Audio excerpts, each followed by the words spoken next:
All right, folks, welcome back to the channel. You found us here at KGB Customs, home of what we believe is some of the best custom gun content on the web. We share these custom guns in hopes of sharing some knowledge and to catalog some of the great pieces that come through our shop. Thank you for joining us. If you guys aren't already, we'd like to invite you to subscribe to the channel. I know a lot of folks fly in, watch a video, and fly out, but if you appreciate this content and the information here, subscribe. And if you really like this type of stuff, we are a dealer of all kinds of classic and custom firearms. You can jump down to the link in the description to subscribe to our email list and hear more about that. We appreciate you tuning in. Today, we've got one of mine. This one, oddly enough, has been in the shop a couple times now. I built this gun in 2020, changed hands a couple years ago, and it is changing hands again because the gentleman that bought it is moving. So this gun is being rehomed. That's already done. We're just sharing it now before it leaves. This gun was the subject of the second video I ever posted here on YouTube. And what turned out to be my most popular video to date. That video, I just looked before I sat down here, is sitting at just over 23,000 views, which is really pretty crazy for a small channel like this. I think some of that is thanks to it being up for so long. Obviously, being the second video I posted, it's been up for quite a while. This gun did have professional headshots done when it was first built, and so the thumbnail picture is outstanding on that video and will be on this one again because of the professional photography. So that's something that I don't, I'm no professional photographer. I like to think I take pretty good pictures for these thumbnails and the still shots throughout the video, but far from a professional photographer. Anyhow, so the original video was just 3 minutes long, very, very brief overview of the gun. Today I wanted to sit down and do a little longer video since it was back in the shop. And you guys seem to like that first video.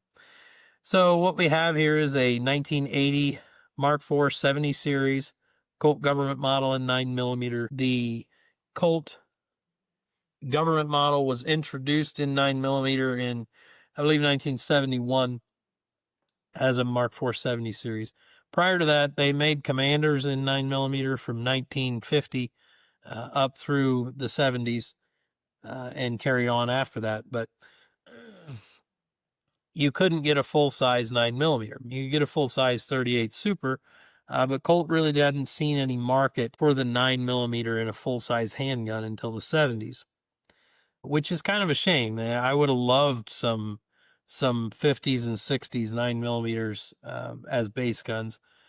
Certainly, with the old style roll marks, they just would have been a neat base gun. Nonetheless, Colt did get around to it in the early 70s. So they built them in 9mm, 38 Super, and 45 through the 70s and in the early 80s until they changed to the Mark IV 80 series in 82, 83. So this is a late 70s series being built in 1980. It's got the smaller roll mark. You'll see guys say large letter or large roll mark. The large roll mark covers about 20-25% more of the slide. Those roll dies wear out periodically and Colt would replace them. I don't know if it was a conscious decision on Colt's part to shrink that roll mark or if they thought that consumers would prefer a smaller roll mark, or if the guy that made the roll dies just screwed up and Colt rolled with it. Any of those are totally a possibility. I've never heard why the change happened, but the change happened in the late 70s. 78, we see some large roll marks and some small roll marks. So the changeover happened in 78. This gun is what I considered at the time to be a best grade build. It's still a pretty top shelf build with a lot of options. You know, going from the top here, we've got a SDM KGB custom gold bead front sight. That has a full width dovetail that's blended to the slide, contour all the way around, flat top and arrow serrated. Barrel bushing in this gun has a nice carry bevel on it. Moving back, we see the Heine ledge rear sight. I call it the KGB Heine ledge because I modify these sights pretty heavily to suit my taste and my eye. Rear of the slide is, of course, serrated. The frame and slide has been welded up and refit. The slide has had ball cuts done. The barrel is a ramped Cart National Match barrel. This gun was fit with a Cart 38 Super barrel as well. So the gun shipped out with both barrels, spare magazines, and an extra spring to facilitate changing that over. A lot of guys will fit spare extractors. I've honestly had pretty good luck with tuning an extractor to run both cartridges pretty reliably. And, you talk to the client you're building the gun for and kind of get the gist that they're really only ever going to shoot it as a 9mm or only ever really going to shoot it as 38 Super, and kind of put your focus there. But I have a pretty rigorous test fire protocol before stuff leaves. And, after 200 or 300 rounds of various ammos, usually pretty confident in the function of the gun. Moving back the gun here, we've got the John Harrison KGB Customs Big Eye ring hammer. So I chamfer those, polish the chamfer up to a mirror, and then blue them, bring the flats back to the white, which is the Colt fashion for this vintage of hammer. The Commander ring hammers, the flats on the sides are always polished in the white. This gun has a stand chin thumb safety, an EGW grip safety. That's one thing that I've kind of changed since then. I don't use the EGW grip safety much anymore. I mostly changed over to the Chen grip safeties as well. I don't know if they hadn't been introduced at this time or if they were just out of stock or what have you. I don't quite recall where, 5 years ago what the story was there. This gun has an EGW Colt style bar stock slide stop. The grips on this gun were made by me. Really nice figured walnut.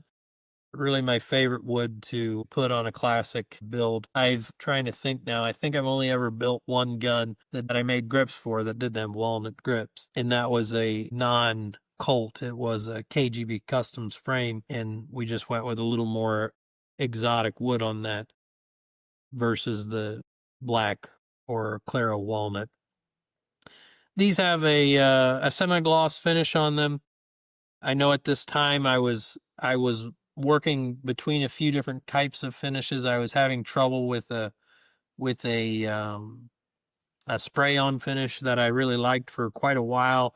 I don't know if they had a formulation change or what the deal was, but I had a couple guns that I finished grips on, and the finish never really firmed up.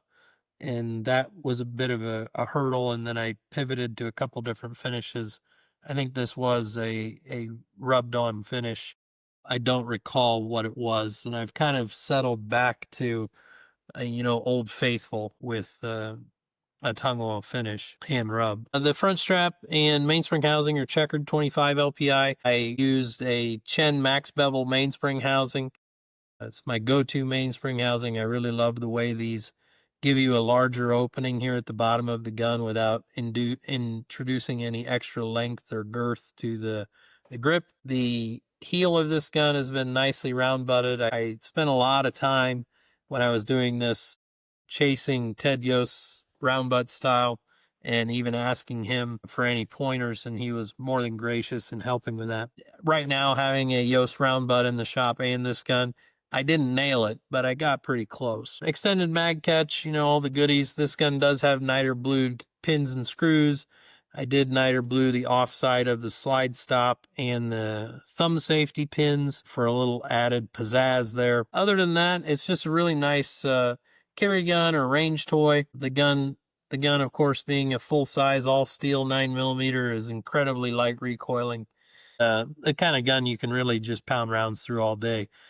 This gun has had, I think, about 1,000 rounds through it between the two calibers, most of those being in the 9mm. But anyway, she's heading off to a new home, and I wanted to do a fresh video now that I've kind of got my sea legs about me and can come up with more to say than just a 3-minute rundown on these guns. I appreciate you guys all tuning in, and again, if you're not subscribed and you appreciate the content, leave a comment or subscribe, and thanks for tuning in.